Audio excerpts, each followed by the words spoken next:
북이스라엘의 여로보암 2세 때 그 북이스라엘이라는 나라는 굉장히 부강한 상태였습니다.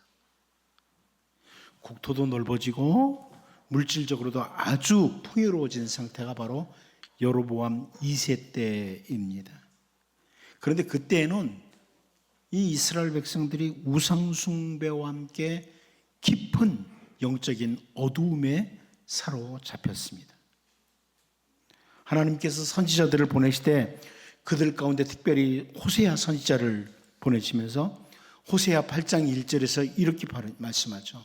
나팔을 네 입에 댈지어다 원수가 독수리처럼 여호와의 집에 덮치리니 이는 그들이 내 언약을 어기며 내 율법을 범함이로다.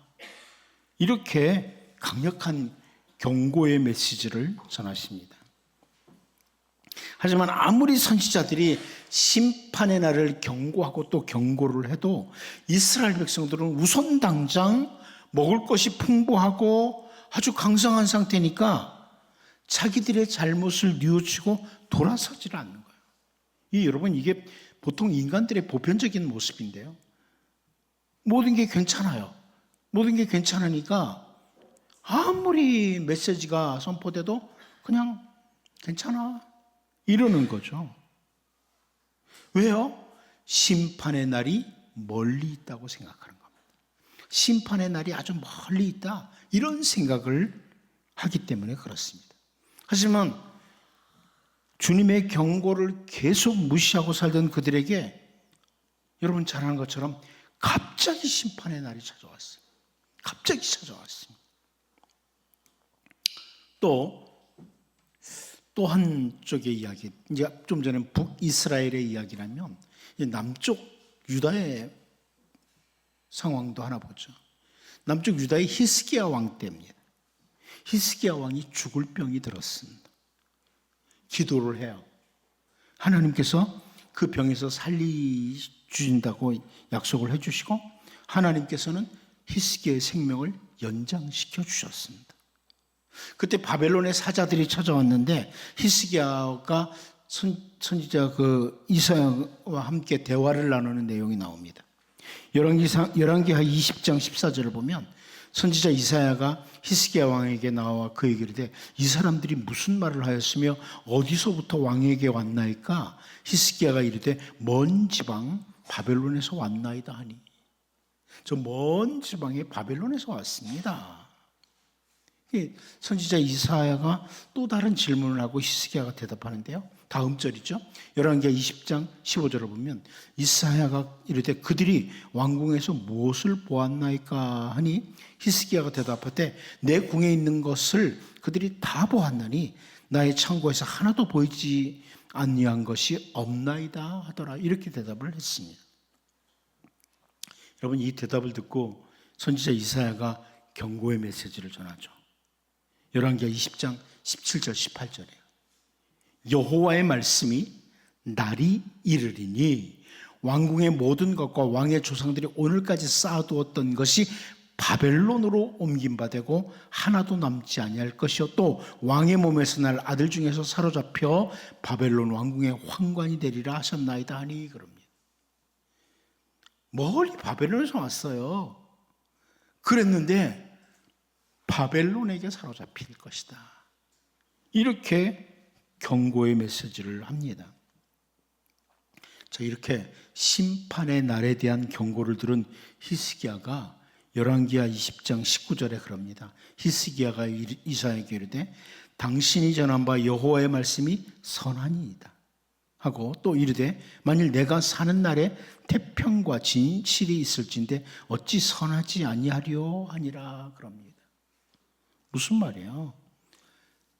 하나님이 심판하시지만 내 때가 아니라고, 자기가 살아있는 동안에는 심판이 없다. 히스기야의 후손들의 시대에 있다. 그러니까 아직 멀었네요. 참 좋은데요? 선한 말씀이네요. 이렇게 대답을 한 겁니다. 여러분, 유다 왕들 가운데 이 히스기야는 참 그래도 선한 왕입니다. 잘 살았던 왕 중에 한 사람이에요. 그런데 참 아쉬운 부분이죠. 히스기야가 심판의 날이 곧바로 오지 않는다고 해도 선지자를 통해서 이런 심판의 날이 선포되면 경각심을 가지고 이 모두들 함께 옷깃을 여매는 이런 시간을 가졌다라면 얼마나 좋았을까? 얼마나 좋았을까? 이런 아쉬움입니다. 오늘 본문에서 선지자 나훔을 통해서 아시리아죠. 아수르 제국에 대해서 심판의 날을 선포하는 것을 보면서 우리를 돌아봐야 됩니다. 역시 아수르도 이 선포를 듣고 옷깃을 여매지 않았어요. 우리를 돌아봐야 됩니다. 먼저 하나님은 어떤 분이시냐? 행한 대로 갚으시는 하나님이시다. 행한 대로 갚으시는 하나님입니다. 우리 본문 3절을 같이 한번 읽어보도록 하겠습니다. 봅니다. 시작. 그의 용사들의 방패는 붉고 그의 무사들의 옷은 붉으며 그 항오를 벌이는 날에 병거의 쇠가 번쩍이고 노송나무 창이 요동하는도다. 여러분, 이렇게 붉고 붉으면 뭐 이런 표현들이 나오잖아요. 이것은 뭐 학자들이 보통 이거 피를 상징하는 색깔이다, 이렇게 이제 해석을 해요. 아무튼 이 모습은 침공을 당하는 자들에게는 상당히 두려움으로 가득 차도록 하는 이런 모습이에요. 막 그 바빌로니아 군대가 들어오는데 막 붉은 옷을 입고 무사들의 옷도 붉고 막 병거의 쇠가 번쩍이고 노성나무 창이 요동하고, 그래서 아시리아 사람들로 하여금 상당히 두려움으로 가득 차도록 하는 이런 모습을 지금 이렇게 그려내고 있습니다. 그동안 이 아시리아 제국이, 아수르라는 나라가 많은 나라들을 침략했잖아요. 침략을 하면서 그 주변 국가들로 하여금 바로 이런 모습으로 비추었어요. 아시리아가 공격해 올 때 전부 다 두려워하는 거예요. 그런데 심판의 날 아시리아를 침공하는 자들의 모습이 바로 아시리아 백성들로 하여금 심히 두려워하도록 하는 날이 되었다. 과거에 아시리아가 그런 존재였는데 이제는 아시리아가 두려워하는 모습을 가지게 된다. 그러니까 그동안 아시리아가 다른 나라들에게, 연약한 나라들에게 행한 대로 갚으시는 이 모습을 이렇게 선지자 나훔을 통해 그려내고 있는 겁니다. 하나님의 심판은 행한 대로 갚아주신다. 예수님께서 다시 오실 때 행하실 것에 대해서 마태복음 16장 27절을 보면 인자가 아버지의 영광으로 그 천사들과 함께 오리니 그때 각 사람이 행한 대로 갚으리라, 이렇게 말씀하고 있습니다. 각 사람이 이 땅에서 살아온 삶을 따라 그 행한 대로 갚아주신다. 예수님도 이렇게 말씀하신 거예요. 우리가 주어진 삶을 살아가는 동안 잘 살아야 될 이유이기도 합니다. 우리는 예수 그리스도의 십자가 은혜로 구원을 받았어요. 근데 거기서 그치는 게 아니라 잘 살아야 돼요. 왜냐하면 주님 다시 오실 날이 있기 때문에, 주님 다시 오시기 때문에 잘 살아야 될 이유가 있는 겁니다. 아시리아 제국이 힘이 넉넉할 때 다른 연약한 나라들을 공격하면서 두려움을 주는 모습을 취했는데, 아주 잔인한 모습을 취했는데 하나님이 심판하시는 날 동일하게 그대로 갚아주시는 것을 보면서 우리들도 장차 주님이 다시 오시는 날을 기억하면서 오늘 하루하루를 구원받은 백성답게 신실하게 살아가는 이런 은혜가 있기를 바랍니다. 두 번째로 하나님이 사용하실 때입니다. 하나님이 사용하실 때. 우리 본문 4절을 다시 한번 읽어보겠습니다. 봅니다. 시작. 그 병거는 미친 듯이 거리를 달리며 대로에서 이리저리 빨리 달리니 그 모양이 횃불 같고 빠르기가 번개 같도다. 아시리아 제국을 심판하시는 날에 하나님께서 사용하시는 군대의 모습입니다. 미친 듯이 달리고 빨리 달리고 횃불같이 빠른데 번개와 같다. 자, 이렇게 선지자 나훔을 통해서 묘사해 주고 있어요. 이게 무슨 말이에요? 아시리아 제국의 군대가 아무리 막강한 힘을 가지고 있어도 하나님의 심판 앞에는 그 누구도 항거하지 못한다. 하나님의 심판 앞에는 그 누구도 한가지 못해. 이 아시리아 대제국이었습니다. 그런데 하나님이 심판을 시작하면 누구도 저항하지 못한다는 거예요. 여러분, 하나님께서 그 이스라엘 백성들을 그 노예처럼 압제했던 이집트라는 나라에 대해서 건져내시기 위해서 모세를 보내십니다. 그리고 10가지 재앙을 내리셨던 것을 우리가 참 잘 알고 있습니다. 근데 다 살펴보지 않고 그 10가지 재앙 가운데 우리가 잘 아는 메뚜기 재앙이라는 게 있습니다. 메뚜기 재앙. 사실 메뚜기라는 것, 우리에게 큰 위협이 되지 않는 작은 곤충입니다. 이곳에 여성도들 중에 메뚜기 무서워하는 사람들이 있을지는 모르겠어요. 근데 조금 저기 하면 별로 안 무서워요. 여러분, 메뚜기 무서우세요? 저는 메뚜기 생각하면 어렸을 때 잡아먹었던 생각밖에 안 나요. 그 생각밖에 안 나요. 그까지 메뚜기 그거. 어렸을 때도 메뚜기가 무섭지 않았어요. 그런데 여러분, 하나님이 그 메뚜기를 심판의 도구로 사용하시니까 엄청난 숫자의 메뚜기가 이집트 땅을 덮었어요. 그리고 어떤 일이 벌어지지 아시죠? 그 막강한 군대를 자랑했던 이집트의 파라오가, 애굽의 바로가 출애굽기 10장 16절 17절을 보면요, 바로가 모세와 아론을 급히 불러 이르되 내가 너희 하나님 여호와 너희에게 죄를 지었으니 바라건대 이번만 나의 죄를 용서하고 너희 하나님 여호와께 구하여 이 죽음 많은 내게서 떠나게 하라. 여러분, 메뚜기 앞에 이래요. 애굽의 바로가 메뚜기 앞에 이래요. 이게 무슨 말씀이에요? 다른 어떤 막강한 나라의 군사들 때문이 아니고 메뚜기 떼 앞에서 전혀 한거하지 못하고 무릎을 꿇어요. 애굽의 바로가. 하나님께서 심판의 도구로 사용하시면 그동안 우리들의 눈에 아주 미미하게 보이던 것들도 우리를 두렵게 하고 막아낼 재간이 없이 무섭게 달려듭니다. 제가 어느 날 길을 가다가 비둘기들이 모이를 주워 먹는 걸 봤어요. 여러분, 비둘기 보면 무서워요? 안 무섭죠? 근데 제가 무서움을 느낀 때가 있어요.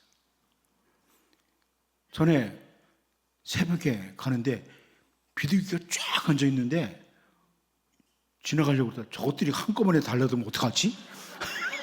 그 생각이 갑자기 드는 거예요. 한꺼번에 달려들면. 그럼 비둘기 안 무서워요. 근데 하나님이 그 비둘기를 나를 심판하는 도구로 사용하시면 무서운 거죠. 똑같습니다. 그날 우리 주님 다시 오시는 그날에 그 누구도 저항하지 못해요. 여러분들이 아무리 육체를 건강하게 하고 아무리 대단한 재물을 쌓아놔도요, 주님의 심판 앞에 저항할 수 없습니다. 이 아시리아를 심판하는 이 모습에서 그걸 보는 거예요. 하나님의 심판의 도구 앞에는 누구도 꼼짝 못한다.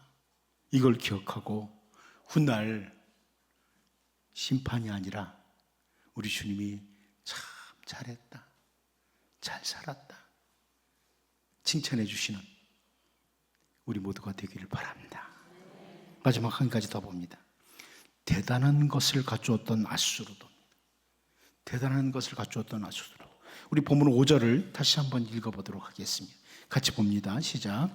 그가 그의 존귀한 자들을 생각해내니 그들이 엎드러질 듯이 달려서 급히 성에 이르러 막을 것을 준비하도다.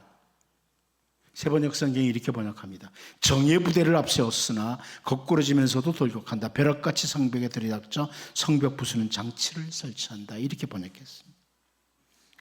아시리아의 아마 그 학자들이 바라볼 때는 존귀한 자들, 그러니까 정의 부대를 활용해서 심판의 날에 막아서려고 해봤다. 그런데 막지를 못한다. 이 세상 살아가는 동안에 대단한 것들을 갖추려고 우리가 얼마나 애를 쓰는지 모릅니다. 뭔가 갖춰보려고. 재물을 쌓아가는 사람들, 학식을 쌓아가는 사람들, 사울 왕과 같은 사람은 힘 있는 용사, 용감한 병사들을 불러 모으기에 급급했습니다. 그런데 여러분, 마지막 날 사울이 어떻습니까? 그 막강한 군대가 어때요? 꼼짝을 못해요. 아무리 대단한 걸 갖춰서도. 우리가 아무리 대단한 걸 갖추고 있어도 하나님의 심판의 날에는 그 모든 것들이 다 무용지물이다. 이 말씀입니다. 정예 부대도 특공대가 있다고 할지라도 아시리아 제국이 심판의 날에 아무것도 아니다. 이거를 보여주는 말씀입니다. 선지자 나홈이 이런 경고의 메시지를 선포할 때 아시리아 제국이요 고웃음 쳤어요. 감히 우리 아시리아 제국을 이렇게 말이죠. 그런데 선지자 나홈의 경고대로 심판의 날이 이르렀을 때 이 말씀 그대로 상황이 나타나요. 오늘 우리가 아무리 대단한 것을 갖추어도 마지막 심판의 날에 그것들이 나를 보호하지 못합니다. 오직 한 가지, 예수님의 십자가 보혈. 그 보혈의 은총 아래 있을 때 우리는 심판의 날을 통과합니다. 예수님의 보혈밖에 없습니다. 십자가밖에 없습니다. 영원하지 않은 것, 잠시 있다가 사라질 것들을 붙잡기 위해서 몸부림치는 어리석은 인생이 아니라 여러분 더욱 십자가 붙드시기 바랍니다. 예수님의 십자가 보혈을 의지하고 십자가 단단히 붙잡고 나아감으로 언제나 주님 안에서 발견되는 이런 복 있는 주의 백성으로 살 수 있기를 바랍니다.